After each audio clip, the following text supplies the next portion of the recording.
Assalamualaikum warahmatullahi wabarakatuh.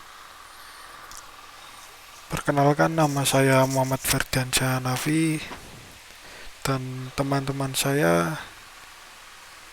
teman saya yang bernama Muhammad Adira Ardian Yamin dan Ahmad Rifki Firmansyah. Di sini kelompok kami akan menjelaskan tentang motivasi wirausaha. Pentingnya berwirausaha. Transformasi pengetahuan berkewirausahaan telah berkembang pada dekade terakhir ini. Demikian pula tren di negara-negara lain termasuk Indonesia. Mata pelajaran atau mata kuliah kewirausahaan telah diajarkan di beberapa sekolah menengah atas, kejuruan, dan berbagai perguruan tinggi. Bahkan dijadikan sebagai kurikulum wajib, serta di berbagai kursus bisnis dan koperasi menjadi materi ajar utama, bahkan menjadi salah satu konsentrasi di program studi tertentu. Jadi dapat disimpulkan bahwa berkewirausahaan dapat dijadikan sebagai mata pelajaran atau mata kuliah yang dapat diajarkan baik di tingkat sekolah dasar, sekolah menengah pertama, sekolah menengah atas, kejuruan, dan umum maupun di perguruan tinggi. Tujuannya agar paradigma berpikir peserta didik berubah dan termotivasi untuk menjadi seorang wirausahawan. Pentingnya berwirausaha.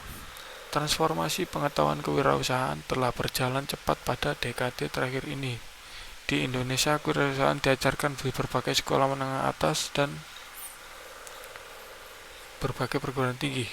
Kewirausahaan merupakan ilmu yang dapat diajarkan dari tingkat sekolah dasar sampai pendidikan tinggi. Tujuannya adalah agar paradigma berpikir peserta didik berubah dan berorientasi menjadi pegawai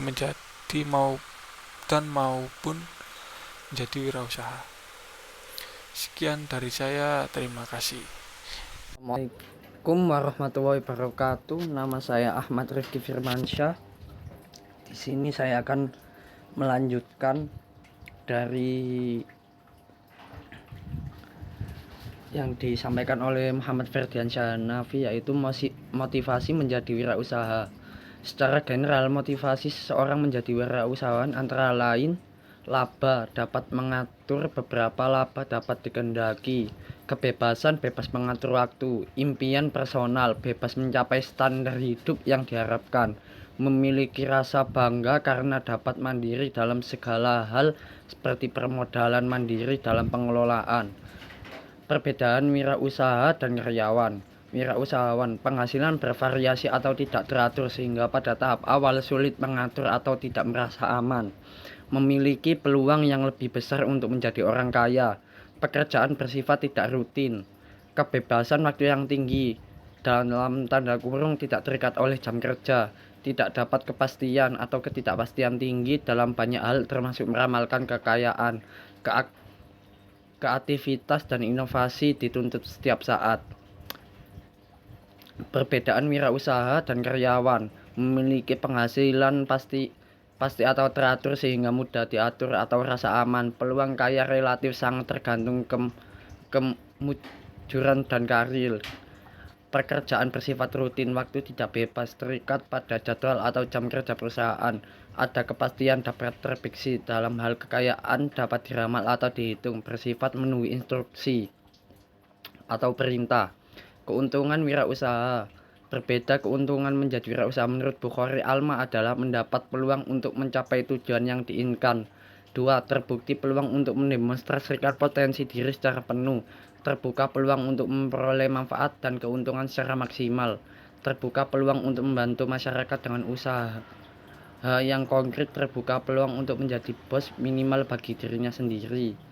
Kelemahan dengan menjadi wirausahawan antara lain memperoleh pendapat yang tidak pasti dan memikul berbagai resiko, harus bekerja keras dan dengan jam yang mudah lebih panjang, kualitas hidupnya mungkin masih rendah sampai usahanya berhasil. 4. Memiliki tanggung jawab yang besar. Untuk terusannya bisa diteruskan oleh Muhammad Adira Ardian Yamin. Di sini saya Muhammad Adi Raden Yamin akan melanjutkan presentasi dari Rifki Firmansyah. Yang pertama adalah kelemahan wirausaha. Kelemahan dengan menjadi wirausahaan antara lain adalah yang pertama, memperoleh pendapatan yang tidak pasti dan memikul berbagai resiko. Yang kedua adalah harus bekerja keras dan dengan jam yang mungkin lebih panjang daripada pekerjaan biasanya. Yang ketiga adalah kualitas hidupnya mungkin masih rendah sampai usahanya berhasil. Yang keempat harus memiliki tanggung jawab yang besar. Konsep cash flow kuadran ini dipelopori oleh Robert Kiyosaki dan dibagi menjadi 4 kuadran, ada yang kiri dan kanan. Kuadran pertama adalah kuadran E, employee, yaitu seseorang yang berposisi sebagai employee atau pegawai. Ia sebagai pekerja untuk orang lain atau orang gajian, atau bekerja keras untuk aset bos. Misalnya adalah guru, dosen, buruh pabrik, pegawai negeri sipil, polisi, ABRI, dan lain-lain. Kuadran kedua yaitu kuadran S atau self-employee, yaitu seseorang yang berposisi sebagai self-employee atau pemilik pekerjaan atau bekerja untuk dirinya sendiri. Contohnya adalah dokter, atlet, pengacara, artis, pemilik toko, dan lain-lain.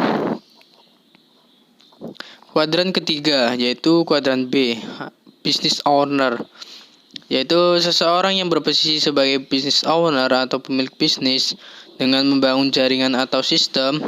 Contohnya adalah konglomerat, waralaba, network marketing, dan lain-lain. Kuadran keempat yaitu kuadran I, yaitu investor. Seseorang yang berposisi sebagai pemodal atau investor atau pemilik modal. Contohnya adalah pemilik deposito atau deposan, pemilik saham, dan lain-lain. Sekian presentasi dari kelompok kami. Jika ada salah kata atau ketidakjelasan dalam memberikan informasi, mohon dimaafkan.